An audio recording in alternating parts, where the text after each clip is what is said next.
अस्सलाम वालेकुम। मैं आपका प्यारा दोस्त इलियास नियाज़ी और ये आपका दोस्त खादम हुसैन। आप सब सुनाएं, आप सब ठीक हैं? हाँ खादम सुना बात क्या सुन से कुछ भी सुना। वालेकुम भाई, क्या हाल है? ठीक हो? तकड़े बदे हो? थोड़ी मेहरबानी करे सोचा मैं तो थक गया तुम वाह खा के मेरे हाथ तुरे मैं ला ना सकता है। एक न्याजी है मैं पीछे पिया वह रोजाना वीडियो बनाऊँ तो वीडियो बनाऊँ। पहली गल तो को शपथ करी दो तो ठीक ठीक, नहीं तो मैं मेहरबानी करे सो तो साढ़े हाल ते रहम करो चाह तो कर सकते हो। हाँ खैर कोई सानी मौका दो चाह देवना चाहते हो तो के गल है।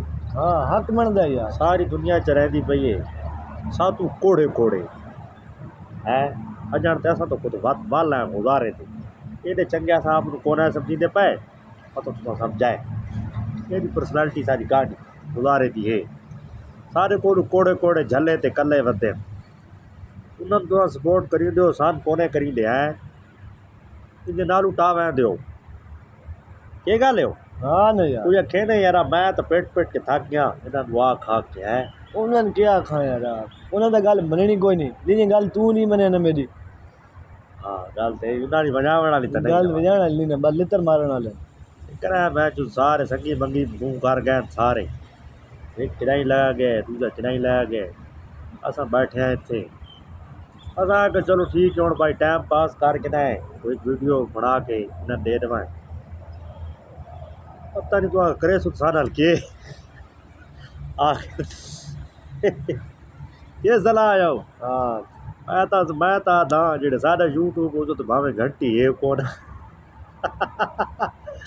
ते भावे तो लभदी कोई नहीं है यार आपको नज़र शज़र मारो वो हो सकता है लाभ पौने सारे ही फायदा थी वजने करे सो तो तुम मजीद वीडियो दिखाएं। पहली क्या देखो वीडियो बनावना को खाला जी का घर तो नहीं सौखा तो कोई खपना पौंदा है मेहनत चाहिए इस चीज़ से भी बंदे गोरने छोड़ने पौंदे शफकत करो यार। न्याजी साहब कुछ आप आखो।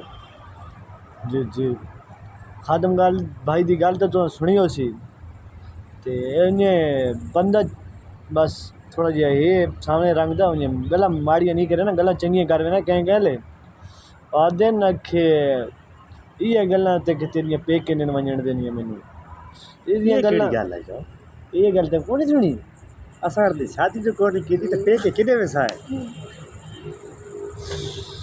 ते ये गल्लां होंदियां ना इहदियां गल्लां इहे ते पेके ने वंजण देनियां सानू मत कोई लाभ भाई साहब ये न्याजी का चैनल है जो मैं वीडियो शूडियो बनाया मैंने अपना जाती मैंने अपने नाम यूट्यूब चैनल बनाया एक दिहाड़ी उनको मैं चलाया ही नहीं खोला ही नहीं कहना को वीडियो बनाई ये पीछे लगा बताया कोई इज़ो ते रहम च करो या मैं थे करो करो जा तो कर सकते हो तो है मेहरबानी करो दुआओं में याद रखो ते देखा पता लग सी भाई तुसा के करी दो सारे नाल जैसा थोड़ा के करी दो एक काम जिंदाबाद दुआओं में याद रखो सब शक्ति साथी बहनों भाई ठीक ठाक अल्लाह दे हवाले ते होर को खुदा दा वास्ता ने अगली वेर थानू ये ना आखना पवे